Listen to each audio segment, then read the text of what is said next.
public hearing for the City of Tampa's Architectural Review Commission. Welcome, everyone. I'm Ted Kempton, Chair of the Commission. If you are here to present a project, you will have limited time to make your presentation, so we suggest being thorough but concise. When coming to the microphone, you will need to identify yourself and your relationship to the project. The commissioners will not ask any questions during your presentation. Your project should be presented in the following order: site plan, elevations, architectural details, wall sections. Staff will then present their report. We will then ask for public comment. Please state and spell your name clearly if you are here to speak for or against a project.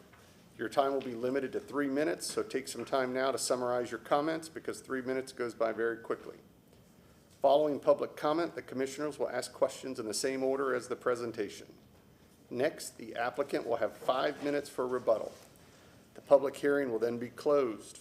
After the public hearing is closed, no further testimony can be given. The commissioners will then discuss the case and will make their decisions based on Chapter 27 of the City Code of Ordinances, the design guidelines, the Secretary of Interior standards, Historic Preservation Development Review Committee comments, and the testimony given at the public hearing. The ARC can only act on items that are within our specific jurisdictional responsibility. Owner agents are independently responsible to obtain any appropriate permits and/or approvals. If you haven't already done so, please silence cell phones. And we will start on my left with introduction of commissioners. Elena Ketchum, legal representative. Tim Jones, building contractor. Dan Myers, architect. John Prokop, I practice architecture. All right, we also have for support Dennis Fernandez, City of Tampa, Heather Bonds, Alexis Guzman, Elaine Lund, and our attorney Dana Crosby Collier. Miss anybody?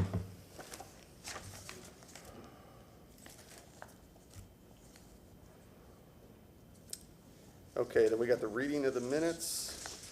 Do I see a motion?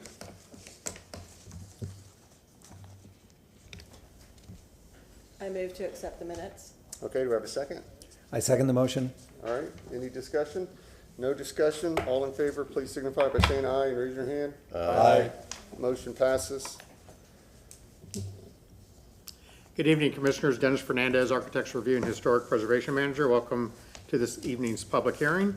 And did want to take a moment just to recognize a new member sitting by you, Mr. Tim Jones, serving as the building contractor representative for mayoral appointment. So welcome, Mr. Jones. Look forward to working with you. And if you have any questions or any discussion points, feel free to reach out to the staff. We're here to help. With that, a couple issues to deal with. We do have the ARC staff approvals, which you have available to you and which will be accepted by motion at the end of the hearing. And in your packet, you will also find the Tampa Bricks and Mortar newsletter featuring the recent designation of the Dobie House, which is also our feature for this month's Preservation in Progress. So with that, I'll ask Elaine Lund to present that overview of the Dobie House. Thank you. We do have a presentation regarding the Dobie House at 1405 West Azile Street for you this evening. The Dobie House is located in the Hyde Park Historic District, and it was recently designated as a local historic landmark by the City of Tampa. This is its location in the local historic district. We don't have a zoom in on this map, but interestingly, it is located outside of the National Register District, but within the local district boundaries, which were expanded in early 2023. Here's the aerial map of the Dobie House at 1405 West Azile Street. You can see its proximity to the Crosstown Expressway. And here it is in 1915 on the Sanborn Company map. It was built circa 1912 for Richard C. Dobie and his wife Florence. So this area, this part of Hyde Park and the area to the north, was known as Dobyville, which was home to many of the Black Tampons who worked in Hyde Park. It was named for Richard Doby, who was a successful entrepreneur who also dabbled in real estate in the area. He bought and sold several of the lots in this area, which was then known as West Hyde Park. And he was able to donate land and financial resources to serve the Black community of the area. The Doby House is significant in the areas of community planning and development and ethnic heritage. There's a historic marker, if you'd like to go read it. It's located on Swan Avenue at the near the Crosstown Expressway. So the owner of the Doby House made an application to us to designate this property as a local landmark in 2024 in April, and the Historic Preservation Commission reviewed the application and made a recommendation to City Council to approve it in September. The Planning Commission has to review all local landmark designation applications for a finding of consistency with the Tampa Comprehensive Plan, and that was completed in October of '24. And then the City Council designation was completed on February 20th of this year. One of the more interesting things about Doby is that he had donated land for not only for the Dobyville Elementary School, which you see here in this picture, but also for the Zion Cemetery, which was an African-American cemetery located outside the city limits of Tampa at that time. So that concludes this presentation, and now we will move along with the agenda. Thank you, Elaine. It's a very, significant event when we can add a local landmark into the inventory of protected structures in the city. We have over 100 local landmark structures. We're in one this evening, the old City Hall, built in 1915. So you can see these buildings stay in use and stay useful, and we value those and value the history of any type of building that we can work on to protect. With that, we will now go on to our conflicts of interest and ex parte communication disclosure, and our legal counsel will lead that discussion. Good evening, Dana Crosby Collier from the City Attorney's Office. I would like to ask if any member has a conflict of interest with any item on the agenda this evening. I do not.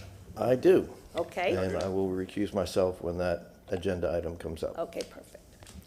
And has any member had engaged in ex parte communication regarding any item on the agenda? I have not. Thank you. Thank you. Moving on, we do have one continuation to motion. It is for ARC 25000047, which is being continued to a future public hearing. And we do this when cases are delayed more than 3 continuances. We require a renotice of that case, and so they'll be continued to a future public hearing and have to renotice prior to appearing on the agenda. I move to continue ARC 25000047 at 2904 North Elmore Avenue to an unknown future public hearing date. I'll second the motion. All right, we have a second. Seeing no discussion, all in favor, signify by saying aye. Aye. Motion passes. Thank you. We're now ready for the swear-in. Anyone in the audience who is going to be testifying this evening or providing public comment, please stand and raise your right hand. Do you solemnly swear or affirm that the testimony you are providing today is the truth, the whole truth, and nothing but the truth? I do. Thank you. May be seated. With that, Mr. Chair, we are ready for our first case, and Ms. Lund will be presenting that case. Thank you. Elaine Lund, Historic Preservation staff. The first item that we'll be reviewing this evening is case number ARC 25-00000167 for the property at 5709 North Seminole Avenue. This is located in the Seminole Heights Historic District. And the application is for new construction for a rear addition. You can see on your monitors, hopefully highlighted in green here, the location of 5709 North Seminole Avenue. It's located in the north end of the Seminole Heights Historic District and just directly south of the Seminole Heights Garden Center.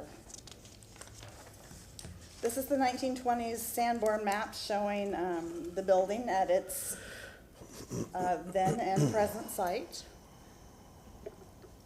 You see Henry Avenue is the street to the north, and Seminole Avenue is the street that the building fronts. This is the present-day aerial photograph, again with Henry Avenue to the north, and Seminole Avenue, with the building just on the east side of Seminole Avenue. This is the front elevation of the structure. It's a circa 1926 craftsman bungalow. This is its south elevation.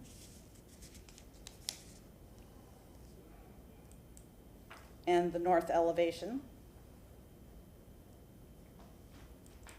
And this photo shows the rear of the building as it exists.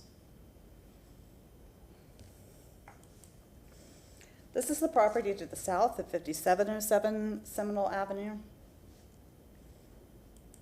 And the property across Henry Avenue to the north, the Seminole Heights Garden Center.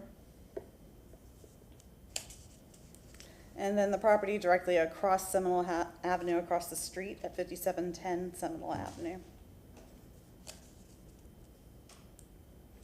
This is looking south along Seminole to give you an idea of the environment there in the streetscape.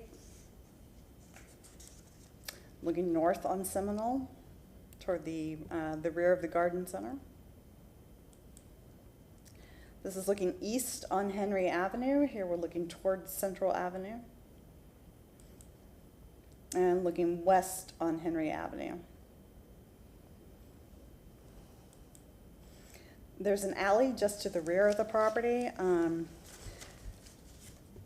there's a small shed located just at the northwest corner of the property. You can see it there in the picture. And then here we are, looking south in the alley. You can see the accessory buildings and some of the fencing that lines the alley in this area. And that concludes the photo presentation. So at this time, I'll ask the agent to come forward with his presentation and request. Good evening. My name is Alan Dobbs. I'm with Florida Design Studio Corp., 5912 North Tampa Street. I am working with the owners of this property. It's an existing two-bedroom, one-bath bungalow, very typical in the neighborhood, and they need to add an additional bedroom. And so that's the purpose of this addition. So I wanted to start with a few things on the site.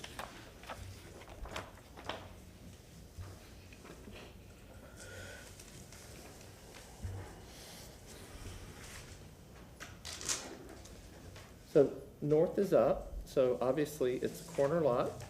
So part of the addition to historic structure, you want to do it in the most sort of obscure area possible. So that's to the side and to the rear. So that's why we're sort of doing it in this corner.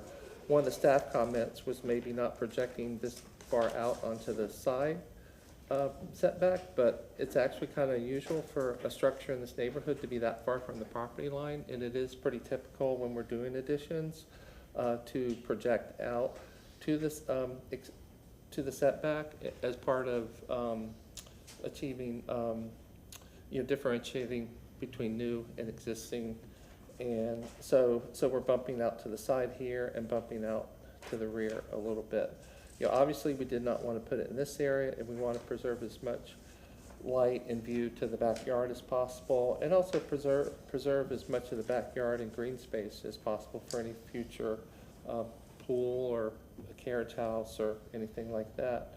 So that's why it's located like this. A couple things I'll go ahead and point out while we're on the site plan is, as you can see, all the trees are located. Natural Resources had concerns about this tree. It looked dead before, but now it's blooming, so it is alive. But it's not very healthy. But as you can see, we are outside the 10-foot protected radius. The new air conditioning unit is going to be relocated to this area right here. So There's no fencing except on the backyard, and it's a transparent fence with just metal pickets. So we're just gonna do a podocarpus hedge right here to screen it from the front. And one of the transportation comments was that we needed to add some additional paved area for parking. So as you can see, there's an existing porte cochere, but we're not allowed to count parking in the front setback of the building. So we're adding an 18 by 9 foot parking area here, and I'll show details on that paving material. One of the other things with the back here is they did not want to do a back porch, but they did want to do a raised patio, so that's what this area is here, and it also helps with the transition from the kitchen and back area of the house down to the yard. The floor plan or demolition plan, I think, is helpful to kind of show how minimally we're intruding on the existing house. So as typical with the bungalows, I didn't lay out the interior, but I did locate all the fenestration around the perimeter of the house. But basically, these houses usually had the living, dining, kitchen, bedroom, bath, bedroom, and then some sort of porch or utility space on the back. So we're taking this area right here and removing some walls and windows to provide the area we need for the addition, and then this shows the area where the raised patio is going to go. This area right here is only 288 square feet, which is a modest size for a master suite, which has bedroom, closet, and bathroom.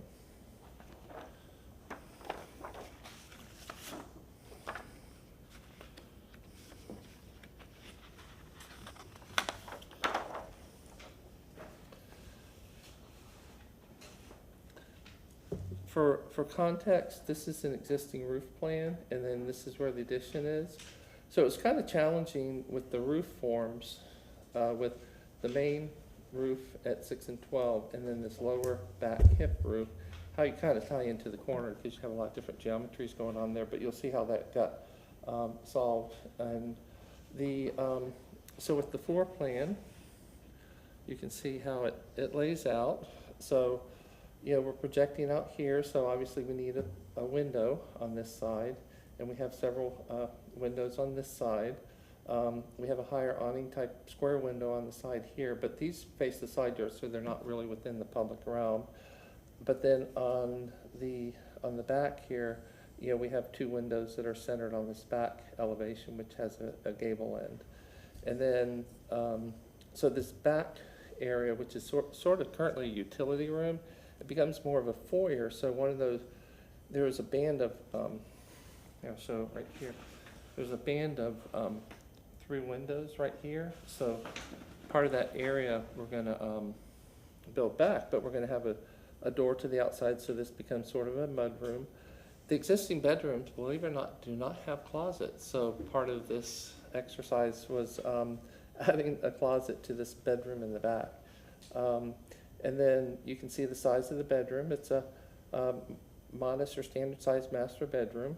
And then the bath with, again, you can see the layout of the bathroom and how it dictates where the windows go. And then a relatively small walk-in closet. The roof form, because the addition is longer this way than this way, it sort of dictates that we want the ridge to run this way. Because if we ran the ridge this way, it would be much taller, and we want to keep it as low as possible. So we have a partial front gable facing the front, and then a full gable facing the back, and then this roof is set at the same height as the existing roof, so it comes in a little bit over this existing hip roof here, and so this roof is sloping down this way and sloping down this way, and then the existing roof is sloping down this way and this way. So that leaves a valley right here. So we just resolve that by doing a cricket right there. So that's how the roof form works out.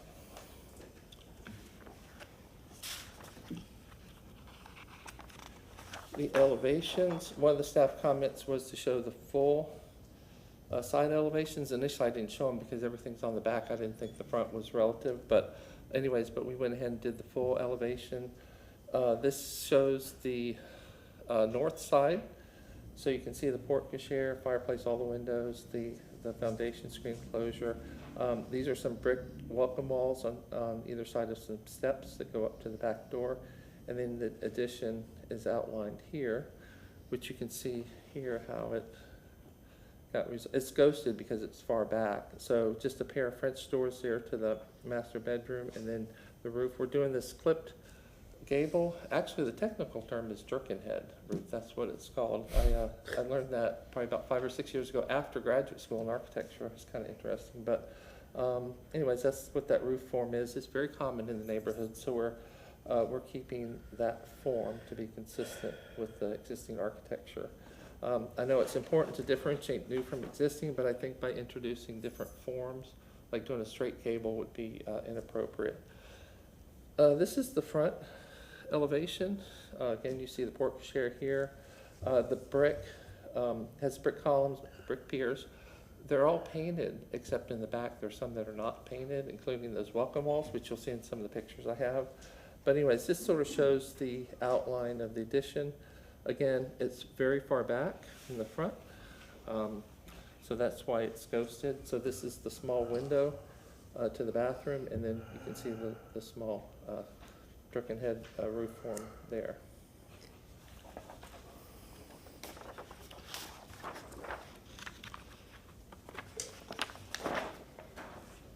The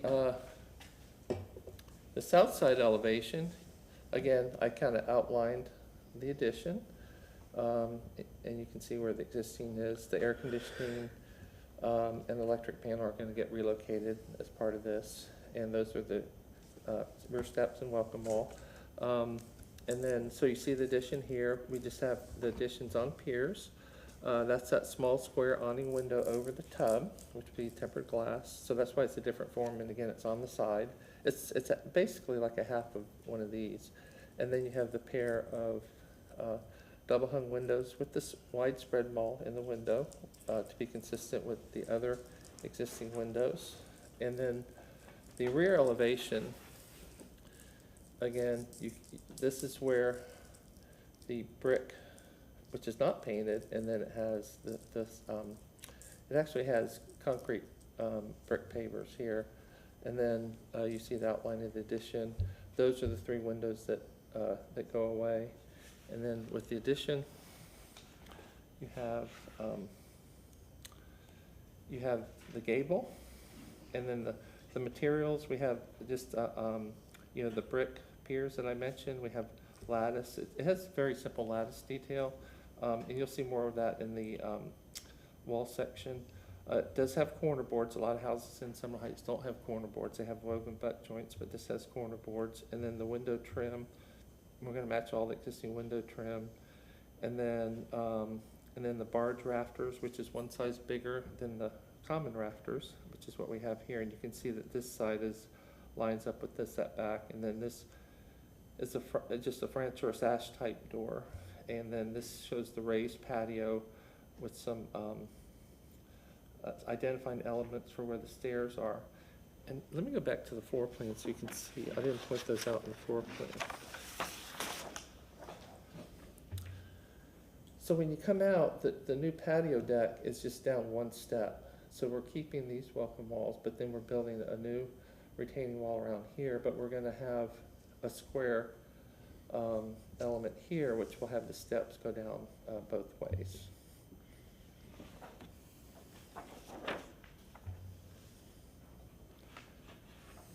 Oh, another interesting thing I'll point out is on the front of the house and on the back of the house, not on the sides, it has a brick screen infill for the foundation enclosure, which is kind of interesting. But we're not replicating that. We're doing this, which is typical on the sides.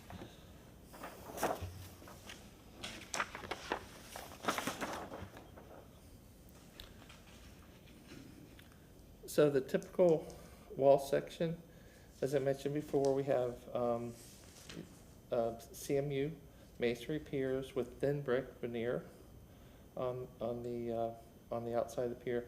The lattice will be in a frame and set back from the face of the masonry pier. The siding will come all the way down, and the course will just end. There's no water table or anything on the existing house, so we're not going to introduce that. And again, regular lap siding, 2x4 frame walls, suspended wood floor structure, closed cell spray foam insulation on the underside, which is the best way to insulate these old houses. Doing the regular batten insulation that falls out, and you really want to have a vapor barrier on the underside because you have the hot, humid air underneath, and you have the cold air. So, so that helps a lot, keeping wood floors from cupping by having that kind of insulation.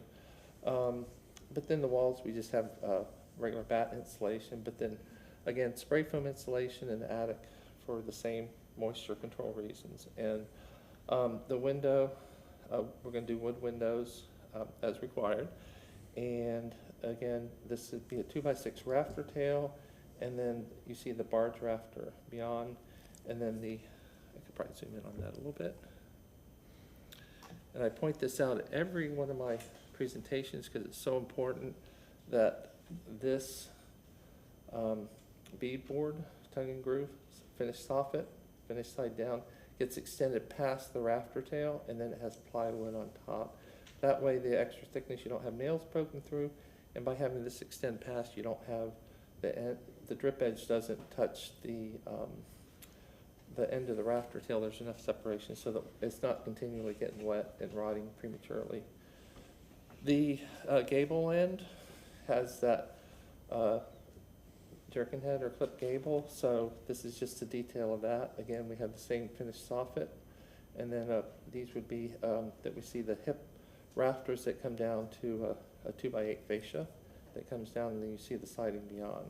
And again, unvented attic with spray foam insulation coming down. The windows are typical with the 5/4 basically, or 1 inch finished by 4.5 inch casing. You know, the head casing extends a little bit beyond, has a drip cap. And then we have like a 2 inch or 1 3/4 inch sill, and then a little 1/4 inch, 3/4 inch quarter round, which you can see in this little section of the sill. And then you see the head detail, a little more elaborate trim on the inside to match existing, but the outside has the head casing with flashing over it, and then and then the head casing trim. And then you have the spread mull, where you have the wider, where you have the two windows together.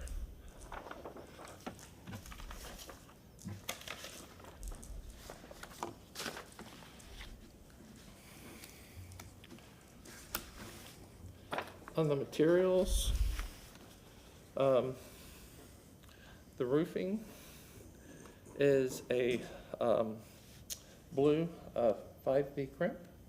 So we are going to match the existing roof. The rafters, as I mentioned, 2x6 rafter tails, and then a beadboard finished soffit, and then the beveled lap siding, which goes all the way up, and that is actually, it's not bird blocking, it's just one last course of siding where the bottom of it aligns with the bottom of the rafters. Typically, it's painted the same color as the siding to sort of give more interest to where the rafter tails meet the siding. The house has very nice original wood windows, which I'll have in another picture, but you can see it has the wood screens which have been redone in a period appropriate way. Oh, and one other, sorry. And you can see you have the proper gap there with the drip edge in the rafter tail. That's why those aren't rotting.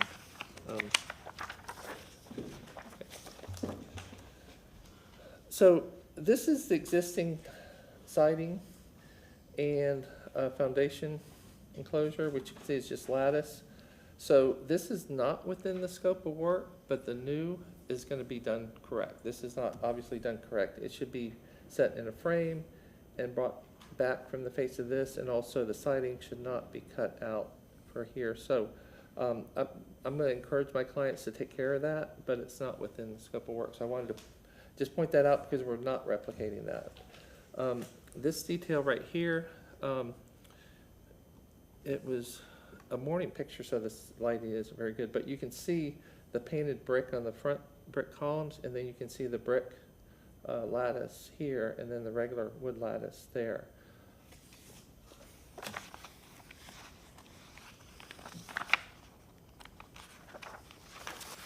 The wood windows we're using are gonna be Geldwin wood windows. This is a project I did down on St. Clair in VM Ybor not too long ago. I actually sent this to Ron Vila because it's such a great match. This is existing window, and then this is the new window.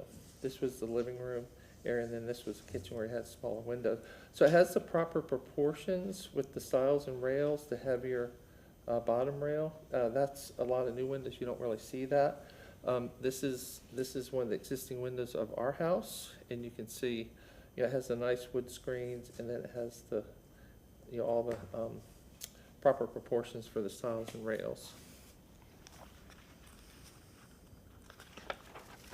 The patio paving, we're going to reuse a lot of these concrete pavers that are in the back. So the walls of the raised patio will be brick to match the existing, which you see here. So this is going to remain. We're just going to raise the patio up to here. But you can see they have the concrete pavers there. So we're just going to go ahead and be consistent with that. And that is appropriate according to the Secretary of Standards, using new materials and not necessarily duplicating all the old materials.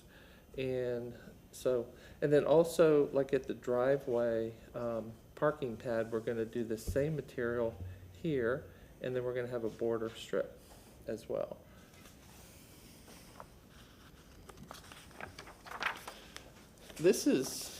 I took this picture just to show the hardware. This is existing rear door, but we're just going to do a simple dark bronze, round knob. We aren't going to do anything fancy because it's just the rear of the house. And we have the French doors, the master bedroom, and then we have the other service door to the back foyer.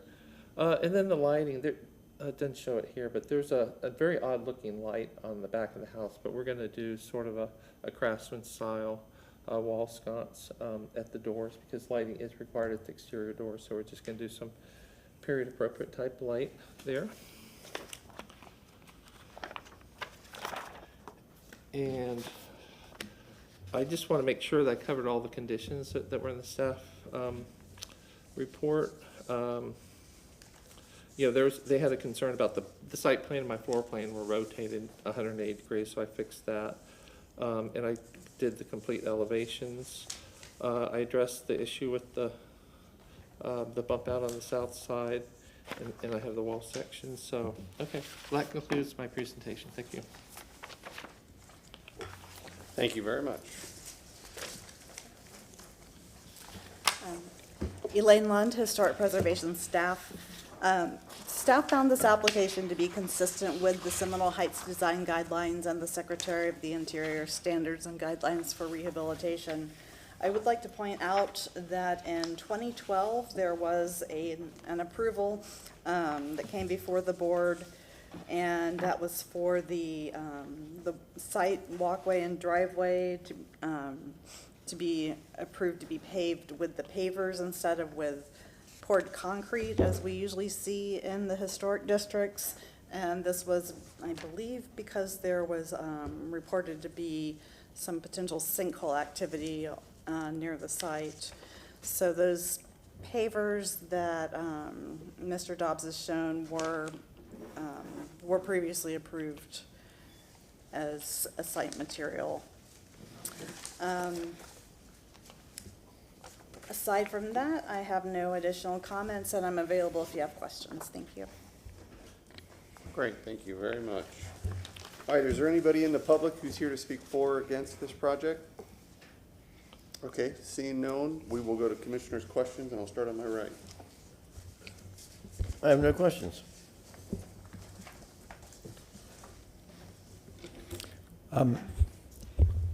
If you were to choose a siding profile that would be slightly different from that in the existing residence, is there one that is, that fits that slightly different ask? I know there's different siding profiles. There's the novelty siding, there's the drop siding, there's the kind of double exposure, like it's the 1x6, but it has like double. I think to do that would stand out as being so different that it would look wrong, like it was a mistake. It's very common to match the existing siding. I know the staff doesn't, and this board has not allowed hardy siding, even though smooth hardy siding.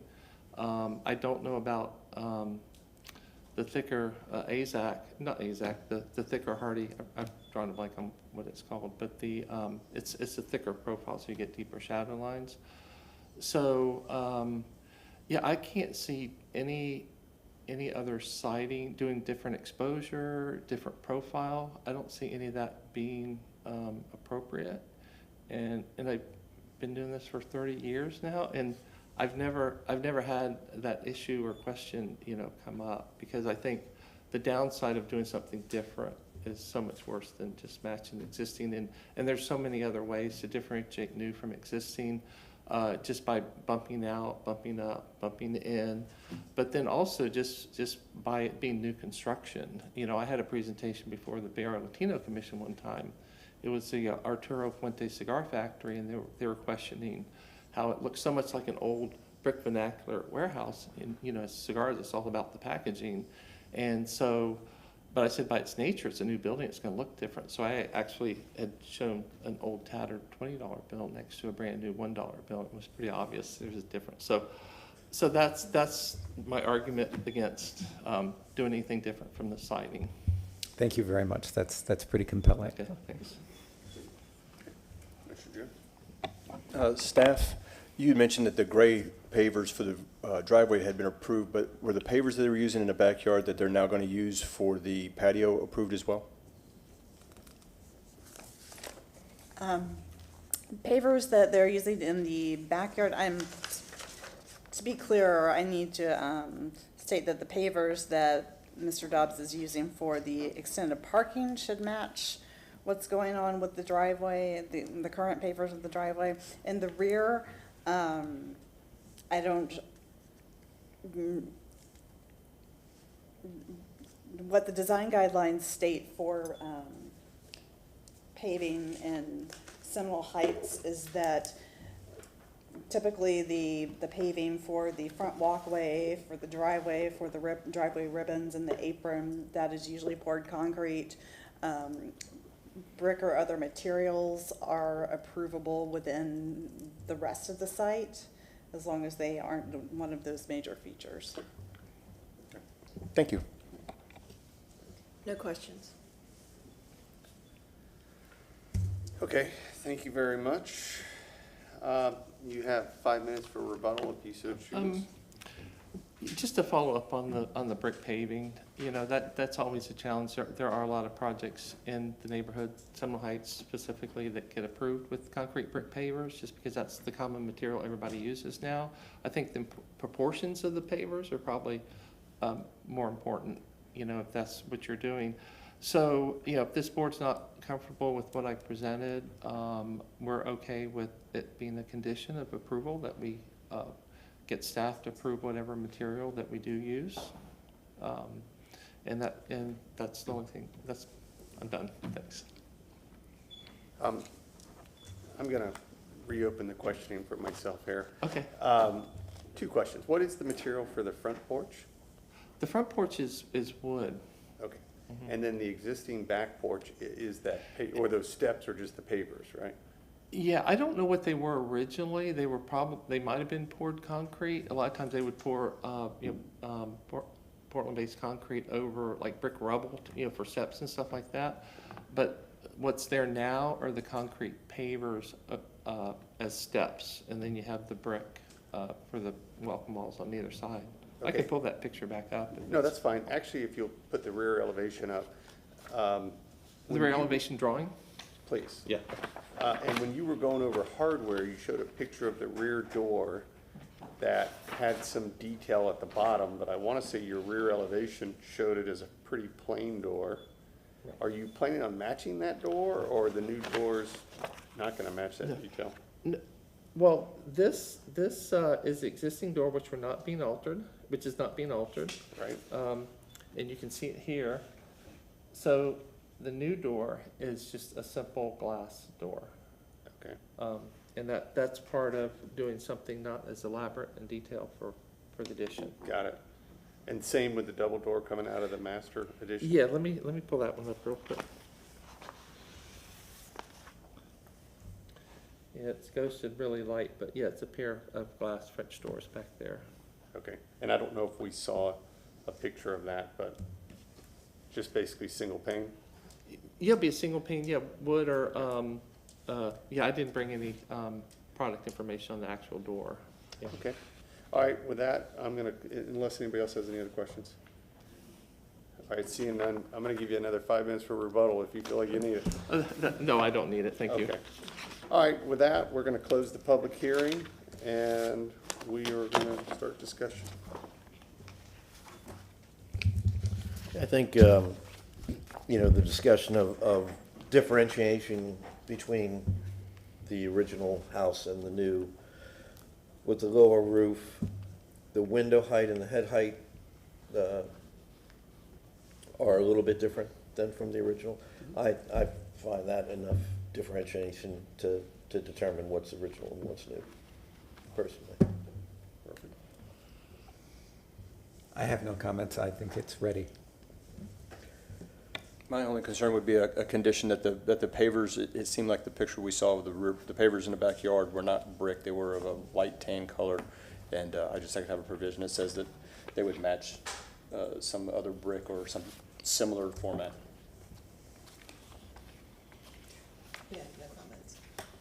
I think the concern is that the existing pavers are cement. They're cement pavers. They're admitted cement pavers, and I believe the driveways are cement pavers also. They're not brick. Correct. So, Yeah, you'd be introducing a new element with the brick, because that's not happening anywhere from the ground. plan right, I standpoint. think he's reusing existing approved materials that were already approved. Okay. And he's reusing them. Okay. And I think I'd buy that. Okay, We don't want to make them redo stuff that sure. another board already approved. Right. Yeah. That would kind of be hypocritical of us. All right, so I feel a motion coming on. Looks like you're preparing something. Okay. Move to grant a certificate of appropriateness for the drawings and documents presented at this public hearing in ARC 25-0000167 for the property located at 5709 North Seminole Avenue, because based upon finding of fact, the proposed project is consistent with the Seminole Heights design guidelines of the City of Tampa for the following reasons. It is consistent in its massing and its materials, and okay, because it is consistent with its massing and materials. Boom. All right, I'll second. all right, so we have a second. Any discussion? Not seeing any Just discussion? take the boom off. Okay. Sorry. Okay. All right, not seeing any discussion. All in favor signify by saying aye. Aye. All right, motion passes. Congratulations, nice presentation. Thank you.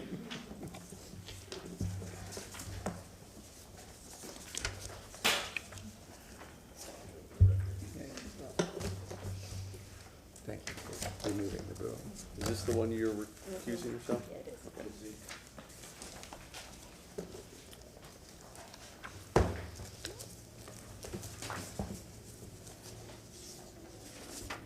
I think so. The next case is ARC Tax 25-2, 1704 West Juton. Thank you. All right. This is a recommendation for an ad valorem tax exemption. This incentive program stimulates the revitalization of historic properties and eases the burden of maintenance for historic resources. The eligible properties are local landmarks and structures that are in the local historic districts. And it is reviewed by the appropriate board, in this case, the ARC. This is a Part 2 review, which means the work has been completed and the Part 1 has already been reviewed and approved. The evaluation criteria for Part 2 is to confirm that the project has been completed and adheres to the CA, the approved Part 1, and the Secretary of the Interior Standards for Rehabilitation. I'll now go into the photo presentation. 1704 West Chaton is located in the Hyde Park Historic District. Here's the 1929 Sanborn map to show its location within the district. And an aerial view here. I think the red dot is over my, there's the red dot there, it's from Google Earth. Here's the front facade, this is the completed project. The east facade. The west facade, try to get an angle behind that tree. Here's the street view,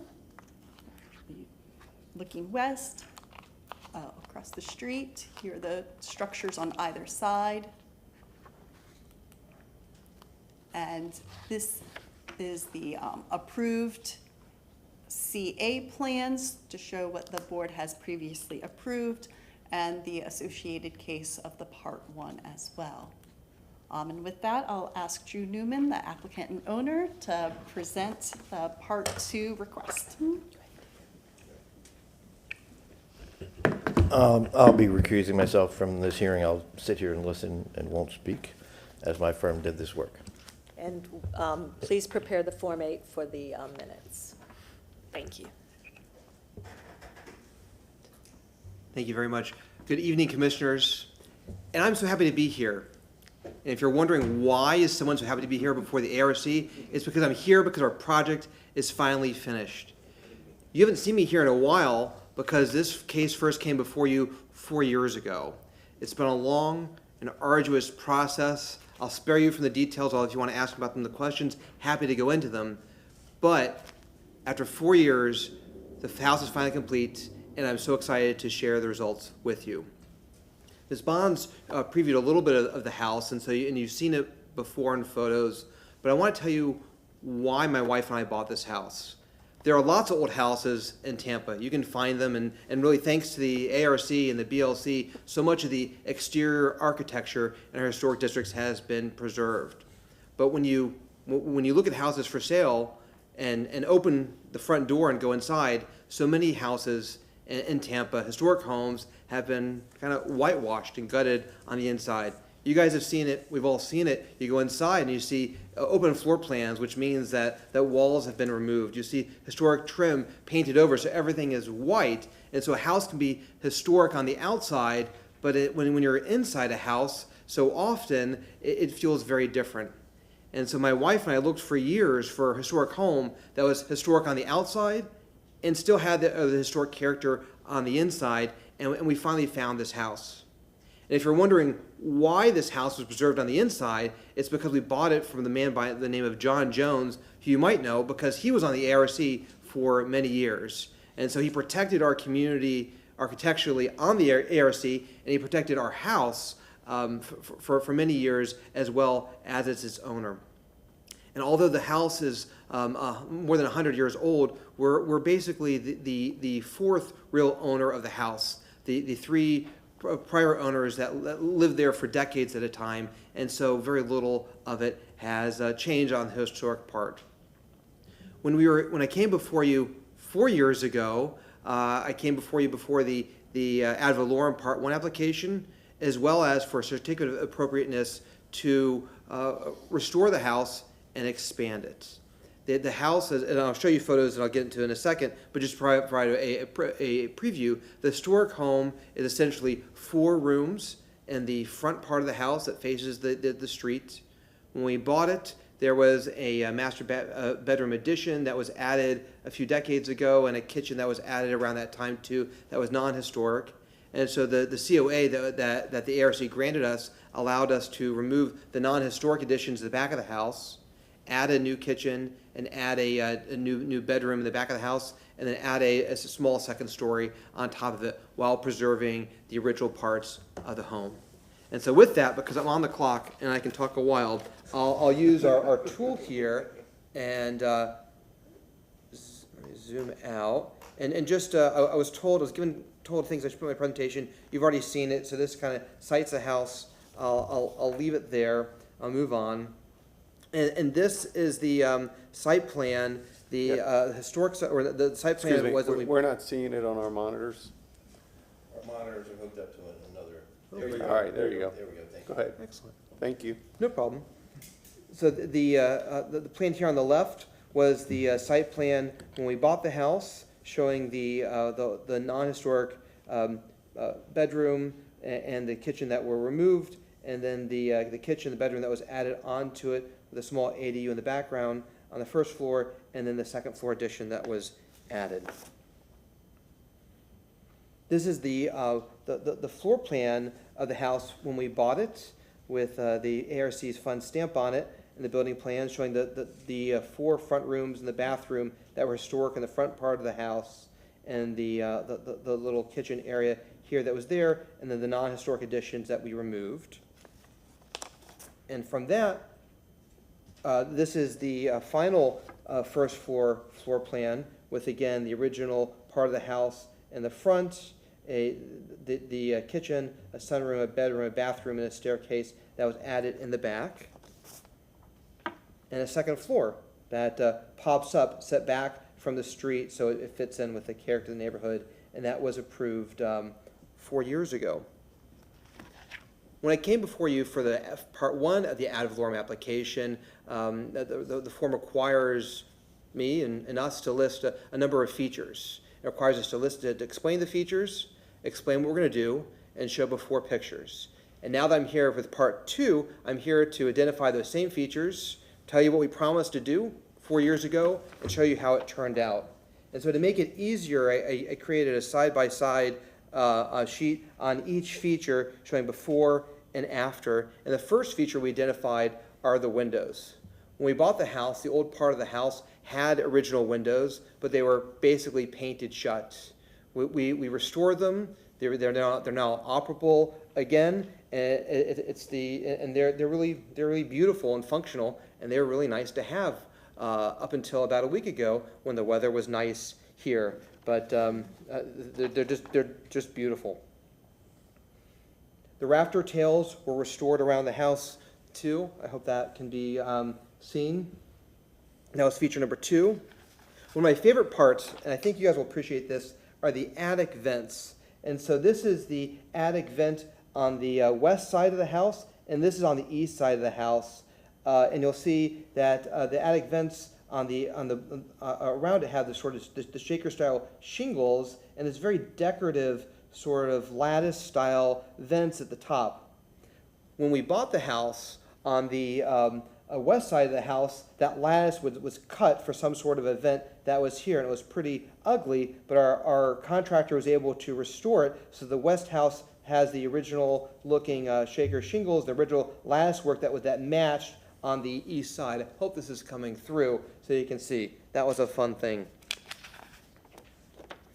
A lot of the roof had been sagged, and part of the house was re-roofing the project, and so with that, the eave brackets were reset and restored to support the roof again. Feature 5 was the brick columns. This is the before and the after.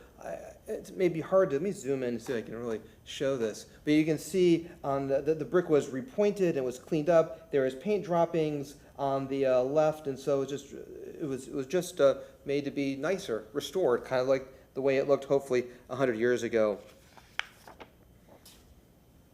Feature 6, one of my favorite parts about the house are is the siding. It has this kind of overlapping quarter siding. People call it a skirt, and it's really neat. But it really, you can see, it had a lot of wear on it. And our restoration team, right next to the windows, was able to just clean it up, restore it, and make it look like it did 100 years ago. This is the front porch. You saw the image of Ms. Bond's presentation, how it looks after restoration, how it looked before the restoration. It was cleaned up, it was restored. Even like the windows up at the top there was some paint on it. It was painted over. All that was cleaned up and made to look nice and new again. Inside the house, and this is one of the front rooms that faces the porch, you can see on the inside before we took it over, the original windows were there, but on the inside, all the original trim was painted white, including the picture rail and the trim around the windows. When the windows were restored, all the paint was taken off, it was stripped off and restained to match the original color of the rest of the trim that was in the old part of the house, so that the wood looks just like it. And that includes the picture rail up there as well, and also the baseboard. You can see the baseboard here is white. All the baseboards were sanded and stripped and then restained the same sort of medium brown color that matches it there. I hope this shows. The house had this beautiful wood trim separating the front living room and the dining room behind it into the kitchen. These beautiful bookcases that were historic as well, and we simply just cleaned it up and restored it with one exception. If any of you live in our neighborhood, you might remember driving by the house about 3 years ago, and we had a big wanted sign out in front. Because what happened was, a few months after we began construction, the house was broken into, and there was nothing for someone to steal except for doors, historic doors off of the cabinetry. And so there's these 4 leaded glass doors and these bookcases that separate the living room from the dining room. Can you slide the picture Sorry. a little bit? Thank you. There's 4, 1, 2, 3, 4. A vandal ripped these 3 doors off, left one. Thankfully left one because we were able to take that to a local window place, and they were able to match almost exactly the leaded glass windows and the frame of the doors, so that when you now look at these cabinets, that they look identical with one exception, just that the leaded glass, the lead hasn't patinaed yet. It's still a bright color, but with age, it should be almost indistinguishable between the glass that were stolen, that were stolen, and the ones that are there now. There's a beautiful cabinet that separates the kitchen from the dining room that was restored as well.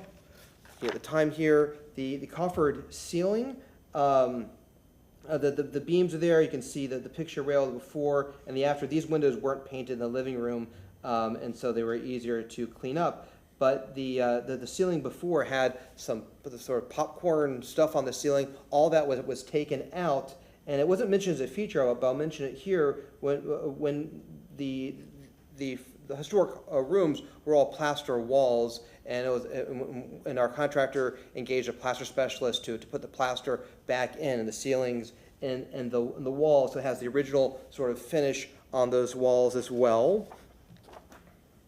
The light, and actually you can see the walls here too. This is the walls when we took it over, and the walls now had some sort of finish on them, and non-historic light switches, and we put the plaster back and put historic push button looking light switches on there as well.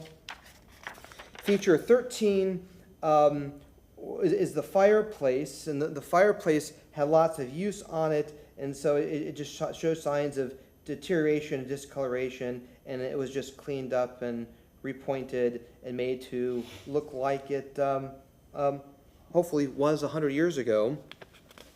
And then with 3 minutes left, the last feature was the hardwood floors. The historic rooms in the house had Florida heart of pine woods on it. It hadn't been probably refinished ever, and so it was sanded down and refinished. And in the new parts of the house, so we were able to source hard pine, I hope to get this right, river recovered wood that was taken down the logging rivers 100 years ago and sank to the bottom. And so even though the wood new part of the house is new in the sense it was newly installed, the lumber itself that was used is the same age as that was in the old part of the house.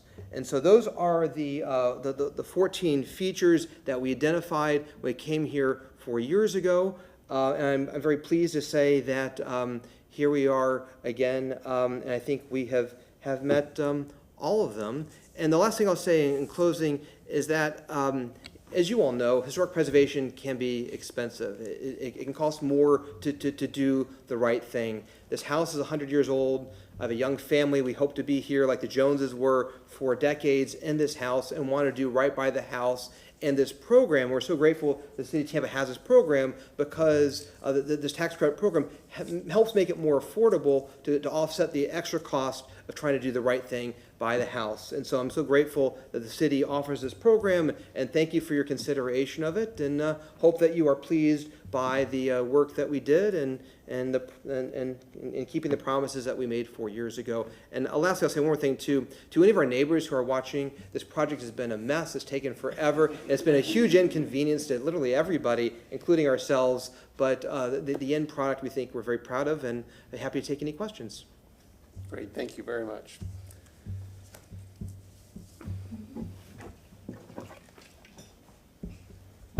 Thank you to Drew. You can tell it's such a labor of love to restore a house like this.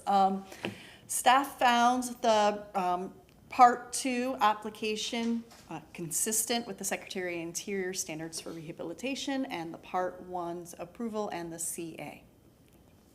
Perfect. Thank you very much.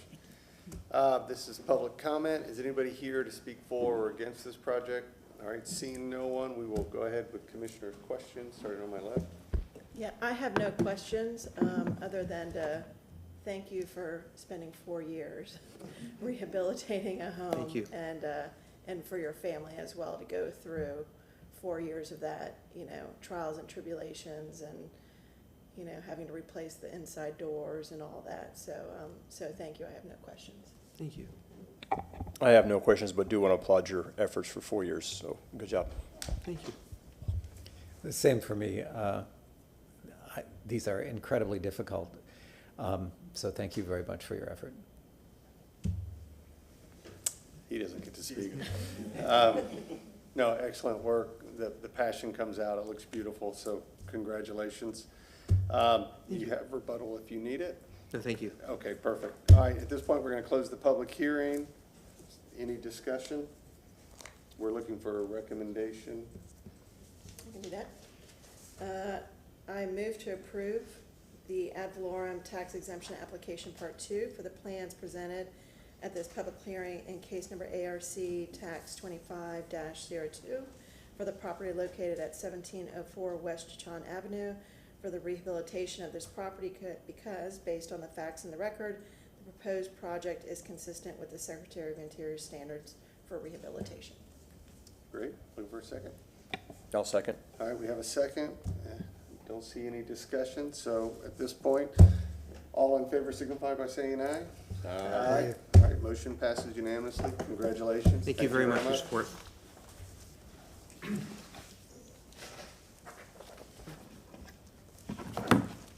Thank you for your help. Appreciate it. All right. All right, moving on to the next case. The ARC Tax 25-1 and -3. We're going to open these at the same time. Okay.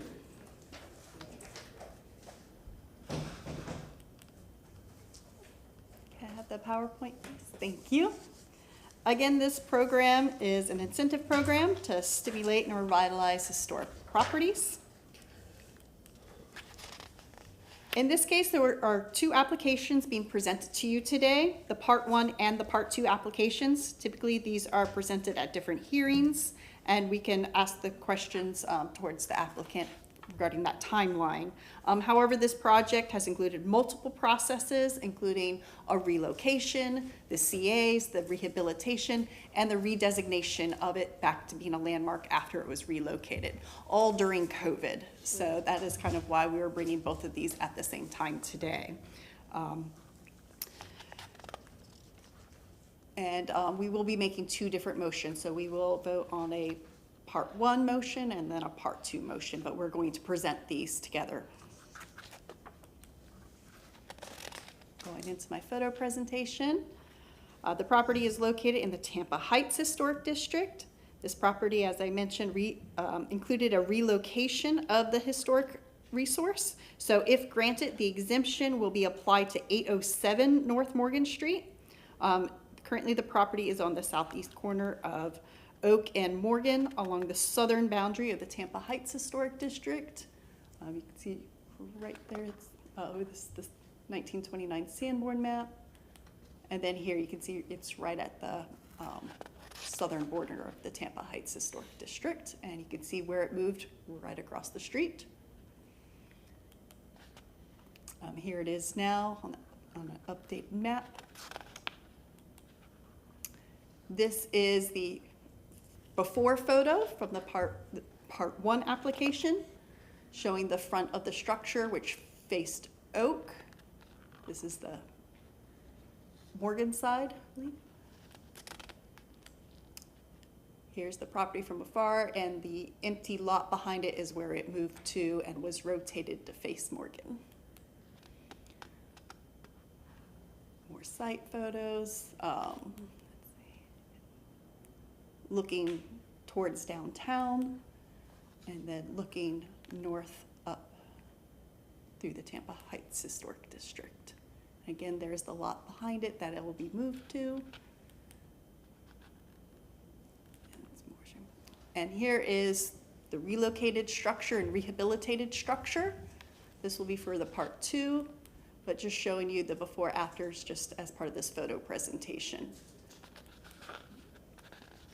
You can see looking behind it, there has been redevelopment behind it and across the street since it's been moved. That's partially the reason why it was relocated. You can see at its former lot there, the new towers that have gone up and more construction down the street. So a lot of activity here in this area. So relocating the structure was part of its preservation. And these are the 2 adjacent structures. This one here is a non-contributing structure. This is now to the rear of the property. Part of the part 2 review again is that it has been completed with all of the permits, and it adheres to the Secretary of Interior standards of rehabilitation. And then you will review the part 2 based on the part 1 approved features when we get to that. These are the associated cases. As I mentioned, there was a relocation, a rezoning, a change in status back to contributing. They also added a freestanding covered composite roof for parking, and then some signage when they opened up their business. These are the approved plans, including for that associated parking structure. And with that, I'll let the applicant present. They'll be presenting both the part 1 and the part 2 together. Heather, before we do that, and I don't know if this is a question for you, for legal, but my understanding is because this went out of order, that even though we're going for part 2, which is post-construction, if we find an issue with part 1, that we can make a comment and make it contingent for approval on part 2. So it's more of confirmation and understanding for the commissioners. Yes, Dana Crosby Collier from the City Attorney's Office. That's correct. Generally, the reason why people come in with a part 1 and a part 2 is just for that reason, in case there are comments or issues that the board wants to address pre-construction. They can state it out of the box, and then when the applicant comes back for part 2, then it's approved. However, the Florida Administrative Code does acknowledge that part 1 and part 2 can be taken up together, just with the applicant's understanding that there may be things that they'll be asked to correct prior to the part 2 approval. Thank you.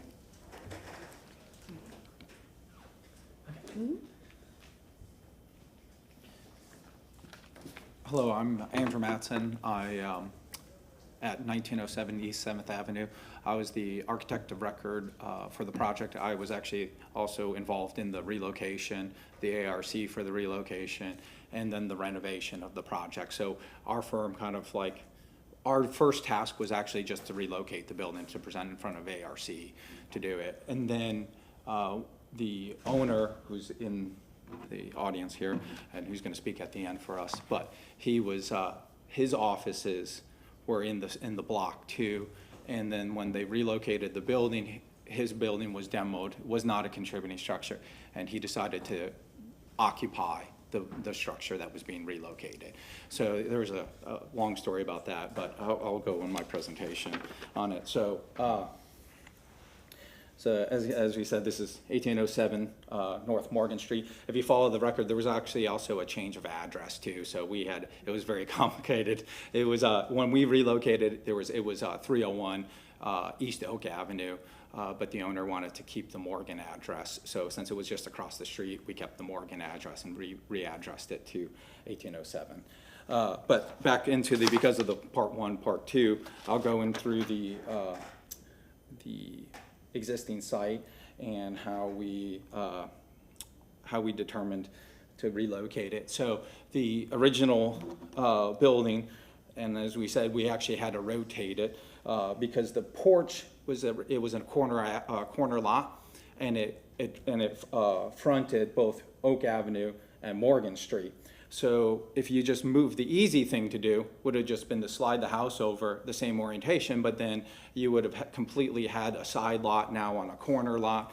You would have had, the porches wouldn't have addressed it. So during the construction process, we decided that it would probably be best to rotate it so that it at least kept that corner frontage. So the corner that fronted Morgan now fronts Oak. The corner that fronts Oak now fronts Morgan. Got complicated on our floor plans, but it was probably the best thing to do for the relocation. And so part of this is that it was a house, but it was actually while it was sitting on site, it was actually a lawyer's office. So it was a PD, it had some features, it was converted into an office at some time, so there were some things that it wasn't really a historic home anymore, it was an office space, but the spaces were there. We tried to keep as much as possible, and we kind of improved it too. Part of the existing structure, because it was a common, because it was an office, they added ADA stuff, ADA ramps. They did a bunch of things, and there was a lot of features that we had to fix when we relocated. So go back. So this is the receiving site. And then as we talked about, this is the development. So part of the choice was, the fact that there was a redevelopment, and this was the last contributing structure on the site. We could have finangled it and kept it as it is, but then it would be this house, this little tiny house wrapped around I think it's an 8-story apartment building. So it was best to relocate it across the street to preserve it, not preserve the house, but preserve the scale of the neighborhood. And when we had started it,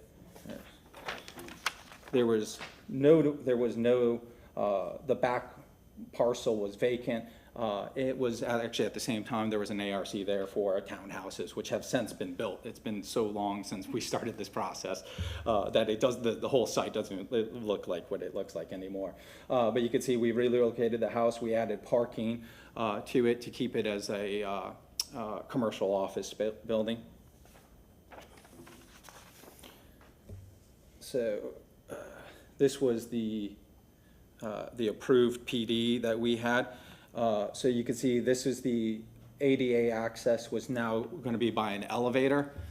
In the original ARC, we actually had a ramp that came up to a level, but we decided that it'd be, because the house was elevated, so we decided that we brought the elevator down to the grade level. So it's actually like a 4-stop elevator, because part of the relocation of the house is when we redid the foundation systems, we added a basement to the house. So the owner is a lawyer, and he's required to keep a certain amount of records, and he didn't want to pay off-site storage for it. We hired a geotech engineer. It's called Tampa Heights for a reason. It's really high. So we did borings, waited through the rainy season, came back on the wells, tested it. So the bottom of our basement is 10 feet below grade. It was dry. So we decided to add a basement. It actually helped out tremendously in the relocation process. Part of it is the house was set at 2'8" on its existing site. When we relocated it, we raised it up about 6 inches, 3'4", for block coursing, and also to help with the water retention in the basement. So we didn't, because we were worried if we go too far, we'd get water in the house. But I'll show you that. So this is the renovation. So these are the before elevations. There was an existing metal stair, and then there was a ramp along the Morgan side. It was an ADA lift, or ADA ramp, not a lift. When we relocated, we added the elevator, and then we rebuilt the exterior stair because still we needed a second means of egress. And then when we lifted the house is actually wood framed on a brick stem wall. We kept all the brick that was on the bottom stem walls so that when we relocated it over, we could relocate those bricks for all the fireplaces and the stem wall pieces on it. And then you could see the basement down here. And then even the elevator pit was another 5 feet below. So part of the relocation process required us to laser measure the foundation system of the house because we wanted to preserve as much as possible of where the beams were, especially when we were adding the beams. So we came in, hired a company to laser measure all the pilasters on the bottom. The existing stair couldn't go because it was concrete to the ground. This is that ramp that we had demoed, and then the back staircase. So on the new, this is the limits of the basement. The elevator went down to the basement. We rebuilt the stairs just like they were in the front of the house. We added a little we added part of the front porch to go back into the parking lot because there's a sidewalk here, so the cars park here. And then there's that existing, or the new covered parking lot, so that you could park your car, walk, and still not get in the rain. Since we don't have the ADA access anymore, because the ADA access is provided by the elevator, we were able to keep the front porch back to the historic nature.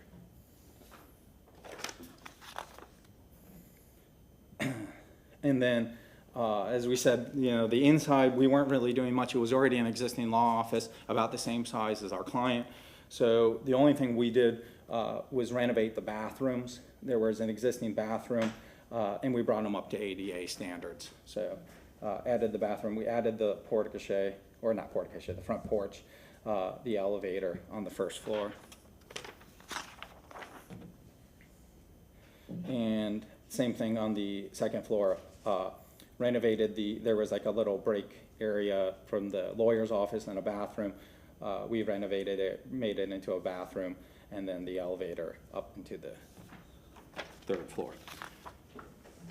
So this was the existing Oak Avenue elevation, existing Morgan. You could see the ADA ramp, the stairs, and you could see the existing siding kind of not in good condition. There was an alley back on the old site, so that's the alley elevation. There was a vacant parcel, and so that was the side elevation of the house. Part of the ARC was these were our renderings that we proposed. When we dropped in the Victorian townhouses that are in the back, which have now been built, you could see the second or the last application, which was the covered parking area. So this is the new Morgan. This is on Oak Avenue, the corner, the rebuilt front porch, and you could see the elevator. And so part of our application when we did the ARC was there wasn't much, all the vertical elements were like chimneys. So when we built the elevator, we kind of treated it like a chimney. It's the only brick addition on it. And that was just a thin brick piece to kind of mimic the proportions of the chimneys. So part of the original ARC application, we had that ramp, but that ramp has been since been removed, and we actually just put the elevator. So we changed it to a 1, 2, 3, 4 stop elevator.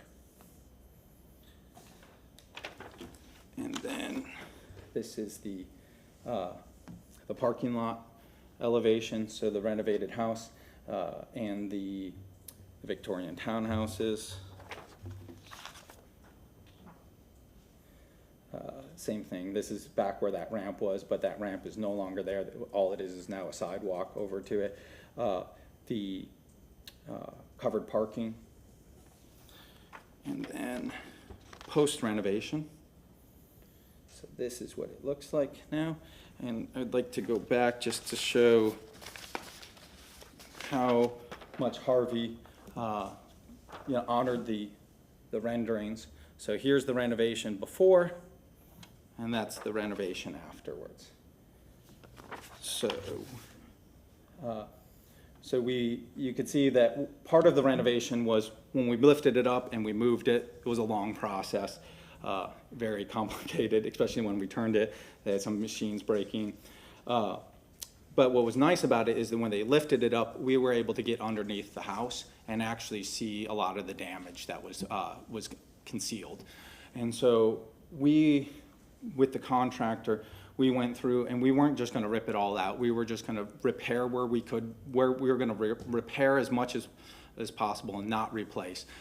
So the only time we got our structural engineer involved and talked about how much is too much damage to a beam or a truss, because they were original nominal or actual, not the nominal cuts.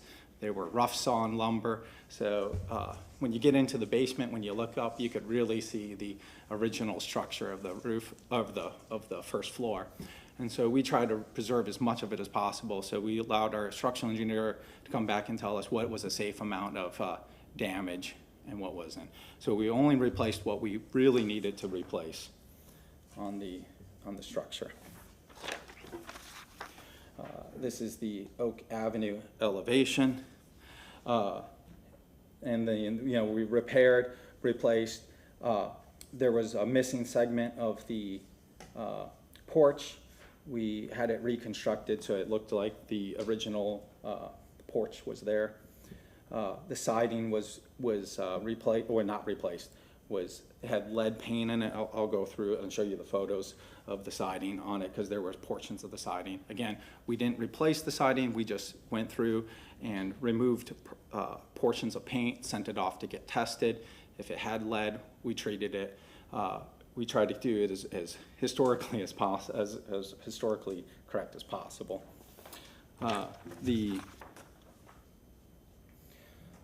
So this is what it looks like now, and I think it's actually much better not having the ramp, the ADA ramp, and just having the ADA accessible elevator. So you come in on grade on this side, and it comes up, takes you up to the second floor, or first floor, second floor, and then the basement down below.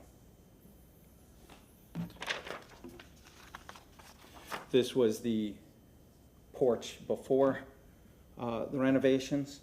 So the concrete, these brick caps could not be relocated.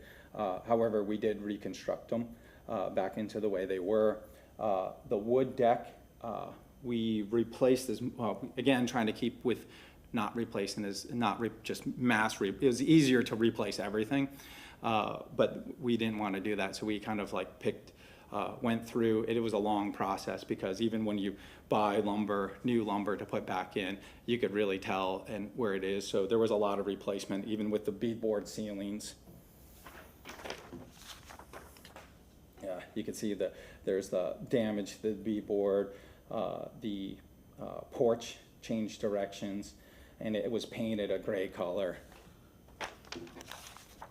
Post renovation, we reconstructed the pilasters, reinstalled the handrails for ADA accessibility, or to meet the ADA code.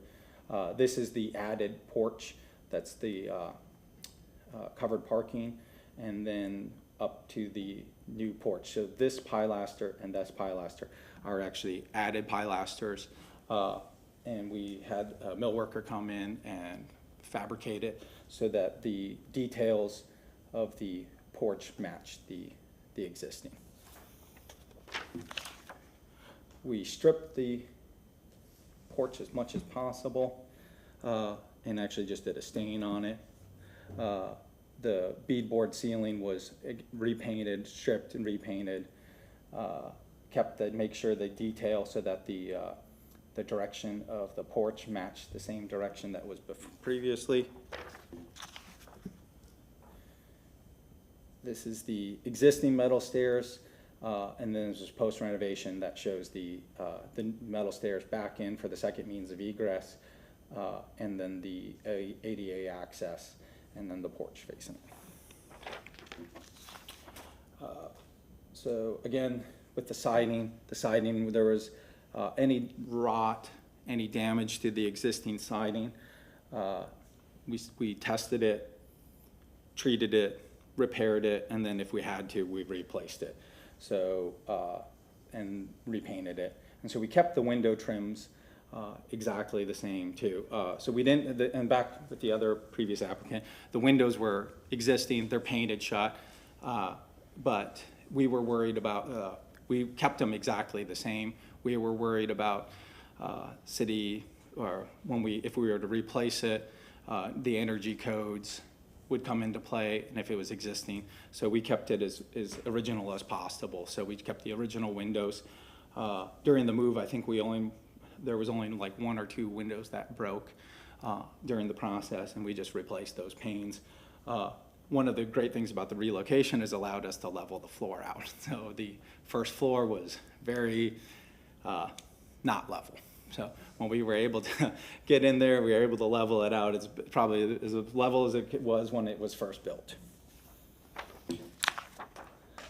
The post renovation, so this is the brick stem wall. So our contractor, again, we kept the bricks from the previous one, and then we. Can you slide that picture up just a little bit? Oh, yeah, sorry.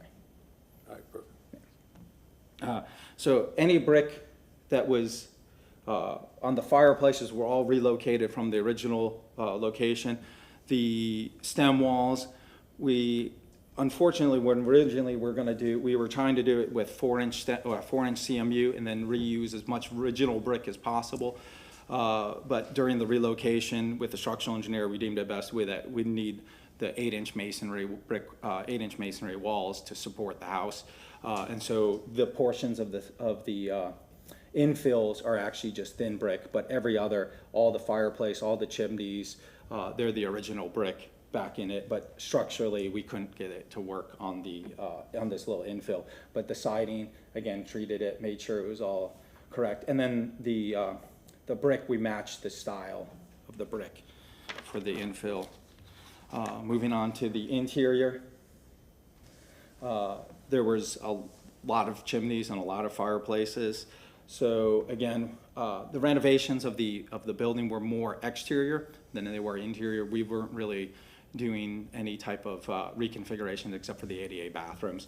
However, the fireplaces we try to keep as original as possible because each fireplace was unique. So this is the before fireplace and this is after fireplace. Kept the details, kept the paint colors the way they were.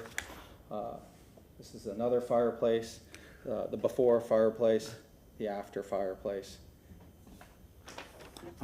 This is one of the few areas where we actually did renovate. There was a wall that was added, clearly not historic. We demoed that wall and moved the wall, and now it's opened up so the fireplace has a lot more space to it. Same thing. Before, after.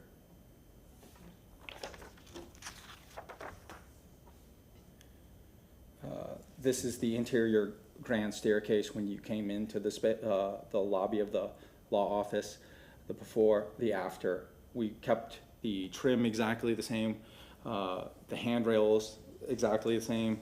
We were probably not historic, but there was a old chandelier that came down, and originally we were just gonna throw it away, but Harvey decided that he's gonna send it off, and they took it all apart, cleaned it all up, and put it back in, and it actually looks really nice now, even though not my style, but it looks nice as a feature.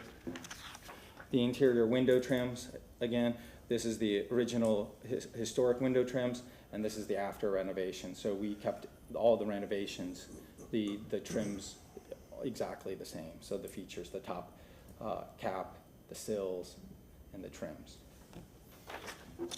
And down to this is the existing chair rails, existing base, and then the after renovation chair rail and base. And I know there was talk about the floors, about, you know, keeping historic floors. Our floor, this was the before floor, this was the after. There were, I don't think it was historic, there was a lot of damage to it, and there was actually a lot of rot to the floor. Unfortunately, one of the stores, Harvey was walking through the site, stepped on a bad piece of floor on the first floor, fell straight through into the base, into our newly formed basement. Luckily, Harvey, being young, was able to, no damage really. So he was able to grab on one of the beams on the way down. So we went through, that was a second, I mean, so then from that point, we just redid the floors to make them safe for the occupant. And then I would like to introduce Harvey. He's the owner.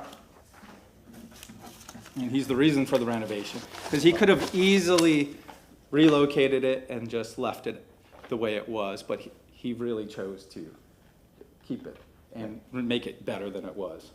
Thank you, Andrew. Andrew did a wonderful job as the architect. I'm Harvey Schoenbrunn. My address is 1807 North Morgan Street. I love this neighborhood. I've been in this neighborhood for almost 78 years. I was born on the next block, which was the old St. Joseph's Hospital, in 1947. And my law office was, for 35 years, was across the street where my pediatrician, Dr. Philip Adler, took care of me. And my mother was born 3 blocks north of this. So I love this neighborhood. I never wanted to move. My daughter practices law with me. She loves it too, and maybe after she's retiring someday, her son will work there. But I didn't want to just move this building across the street. I wanted it to make a statement because I had a feeling that this whole neighborhood was going to come alive. And instead of just the homeless people there would be mothers pushing baby carriages and people walking their dogs. And I wanted my neighbors to see that if they decided to fix up their houses, what the houses could really look like. And so maybe I went a little crazy, but the end result is beautiful. And every time a client walks in, they just fall in love with this and say, oh, you saved this house. And so I want you to know that it means a lot to me. It's not something I did so that I could sell it someday. I'm going to be there.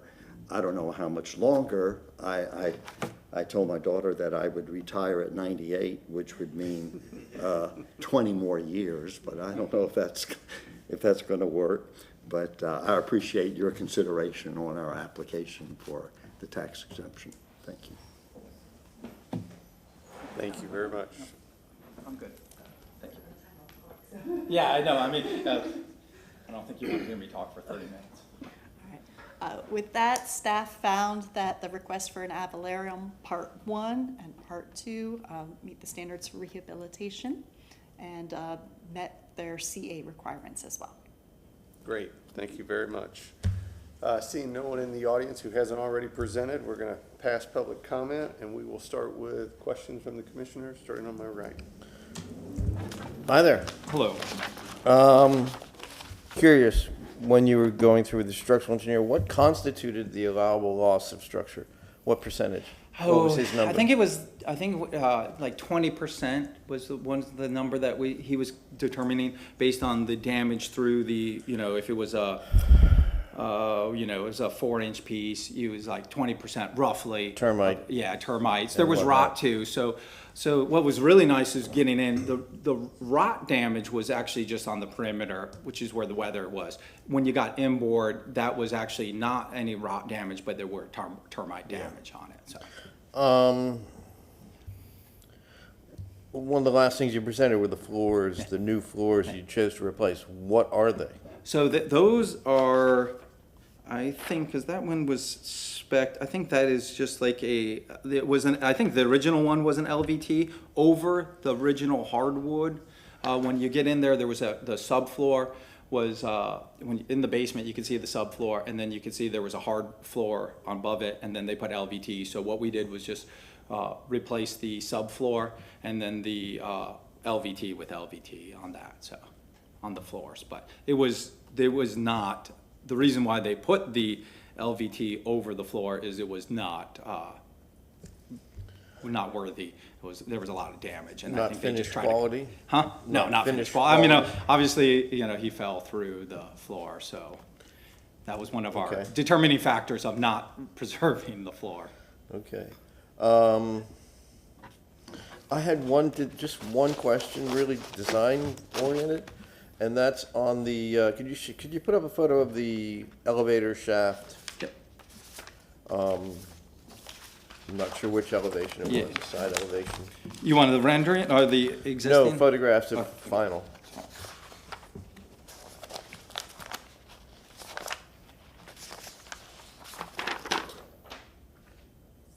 Yeah, that's the exact one. Yep. Why does the second floor railing wrap around the face of the elevator shaft and then come back in when it's not occupied? Okay, so there was, on this, so there was a couple things. There was a water, so the exterior, the doors open up on the elevator. Right. So the elevator manufacturers complained relentlessly about the water intrusion into the elevator. So there's actually a jam, or not a jam, a gutter that runs across the front of it and comes down into the elevator around the corner to hide the water, so to shed the water around it. Okay. On the first floor, you can't, it just goes down into the ground on it. So it was about water. It's a gutter. It's like, well, yeah, yes, got it. Okay. So that's because we were trying to, they wanted us, the original, well, not original, the elevator manufacturer wanted us to actually cover the whole thing. And we said, no, it wasn't like that, and we Right. weren't gonna touch the original building and cover it. So, our solution was a lot of waterproofing, gutters, diversions, to protect the elevator. It's the first gutter I've ever seen with a railing on it. Yeah, well, no, so you could actually, you're here, you could stand here, you could get over to it. It's just there's a pipe that comes Okay. around it. But this is so you come on this side of the elevator, and this is the landing, and that's a landing, so it's actually a porch. So, real quick, are we talking about a gutter or a trench drain? It's a trench drain, Trench drain, okay. yeah, not a gutter, but It's a it's trench because. drain in the floor that acts as a gutter. Right, Yeah. right. Got it. Yeah, it was Okay. there was a lot of right. treatment to protect that elevator. It was So- just one of those little Yeah. details that kind of just, Popped out. blaring, and. Yeah, I mean, that's it would have mine. matched the original, the front right there, but. Right. Yeah. Right. Other than that, honestly, I don't have any other questions. No questions? No questions. No questions. Since you made the time to come out, I'll ask a question. Yeah, that's fine. Thanks. I appreciate that. No, first of all, beautiful project. Just fantastic that your client made the decision to save this house, and it just looks fantastic. So all the fireplaces came down during, or were removed prior to relocation? No, so there was, when we first moved it, and that was another big issue, is moving it. So there was, an original plan, we had another mover. And we designed the whole move around one particular mover. Then at the last moment, there was contractual issues, and we had to switch gears to another mover. And unfortunately, we are under our time crunch with the developer, because part of our ARC application, we had to move the house in a certain time period. So when we had this contractual thing, we had to really just move. So originally, we talked about taking some of the fireplaces off the tops of it to prevent the power. There was power lines. There's actually two sets. There was the high voltage lines, and then there was the ones that powered the neighborhood, right? But the good thing is that the ones in the lower were powering the neighborhood that was being demoed anyhow. So we had TECO come back and remove that. We laser measured the tops of the lines, and we talked to the mover about how much he had to lift the house, because that was, each mover had a different height. And this mover was really tall, so we were able to, luckily, still be able to move it without messing with the fireplace, the tops. However, the bottoms had to come out. So there was, let's see, a good. So I guess my question is, I understand the bottoms had to be disconnected Yeah. from the foundation. How far up the facade did the fireplace So we tried to keep it up, right up to that line, so here. So on that, this is one of the fireplaces. It came to about, right about here. Gotcha. On it. And we did have one slide down about an inch during the move. It slipped. We had to do steel quickly to get it. Okay. Can you show me the facade, the finished construction facade of the entry? And what I'm really looking for is the roof line where you added those two pilasters for the stair going down. I'm just, okay. So this is an existing pilaster, that's Yeah. the new one. And then we tried to, what we did is the old roof, we even kept the old, actually that view is not a good one. Because we kept the beams exactly the same, so if ever somebody decides in the future to remove it, it will still be there, the original structure. There it is. So that is that beam form was the edge of the original roof, right? So then we tacked on to this portion, so if they ever decided to be removed, this whole thing, it would be the original structure still there. So- Well, it looks nice.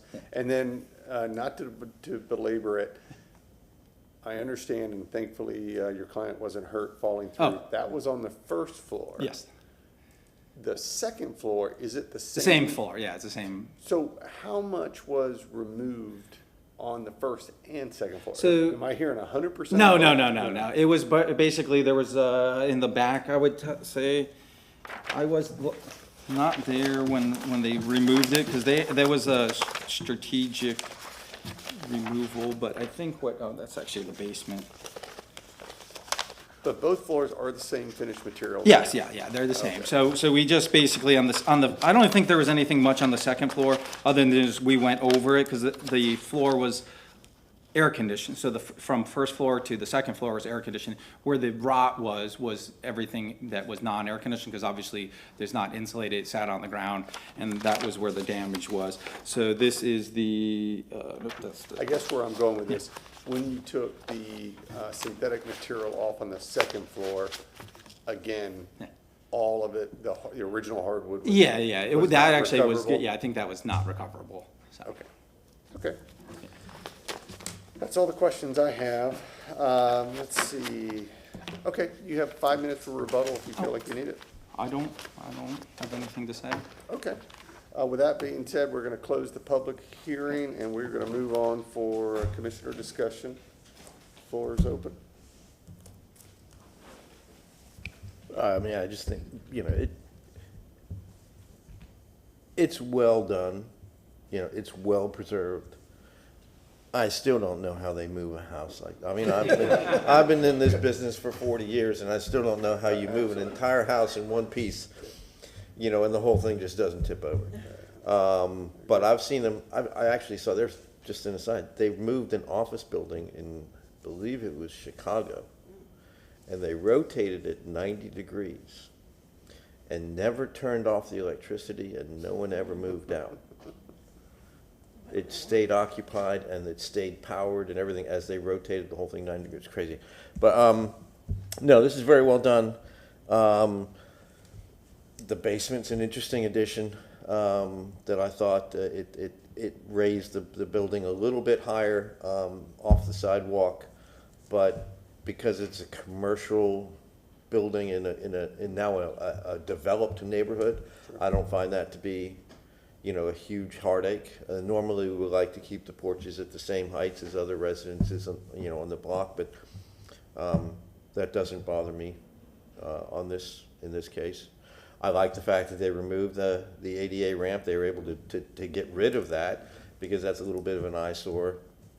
And the way they've added the elevator shaft, which is apart, no connection to the existing building. As he said, all these additions can be removed and the original house is maintained in its original form, which, again, is the appropriate way to do it. I think it was great. It turned out really nicely, and I'm particularly, as an aside, find it compelling that, you know, somebody who grew up in the neighborhood and whose family was in the neighborhood took the effort, time, and expense to save an old home and pour so much love into it and really save it, not only for your family, but for the community as a whole. And I think that's really fantastic. Yeah, absolutely. I also want to comment, because, I mean, I think we all know this without having to say it, but it takes a tremendous amount of money to do these things the right way. You know, and we've dealt with issues in the past where somebody says, I don't have the money to do this. But that's not a compelling argument to not do it. You know, in these neighborhoods and in these districts with these homes, it unfortunately takes a lot of money to maintain them and to keep them in the condition they are. And we greatly appreciate both you and I think the previous presenter that I wasn't allowed to speak upon, you know, spending an enormous amount of money to maintain and restore, and you know, and I just think it's appreciated, you know, for people who don't have the money to do it. I appreciate people being able to see it. I agree.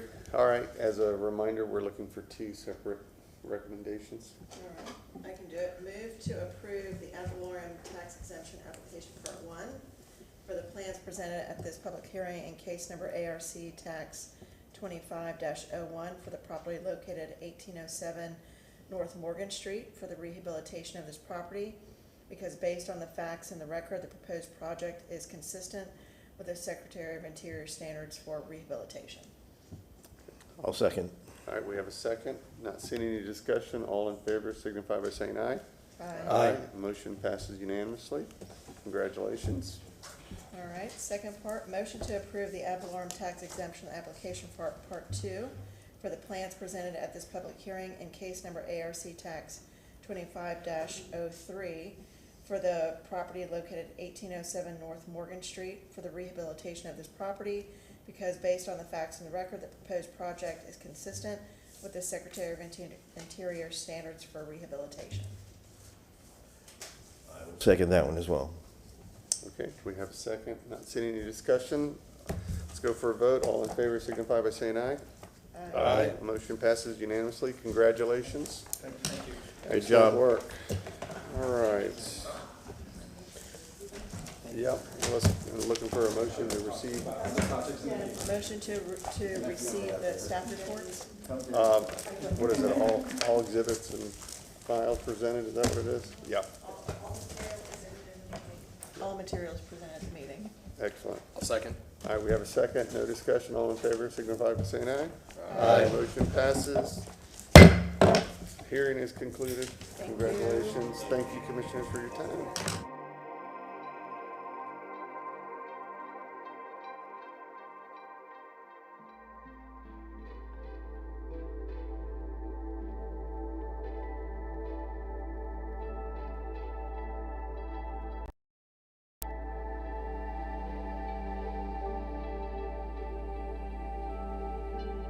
Could work through that if we find it appropriate. Well, absolutely, and that's exactly it. Lenders require a certain ratio. I mean, you're literally walking distance to downtown, you're walking distance to a grocery store. This is the area where we're talking about developing walkability. So I appreciate the consent. It just helps me to know about how many spaces per floor to help look at really what the overall mass and scaling for the block is. In addition, we're not just down, CBD is important, but we're across the street from Tampa General Hospital.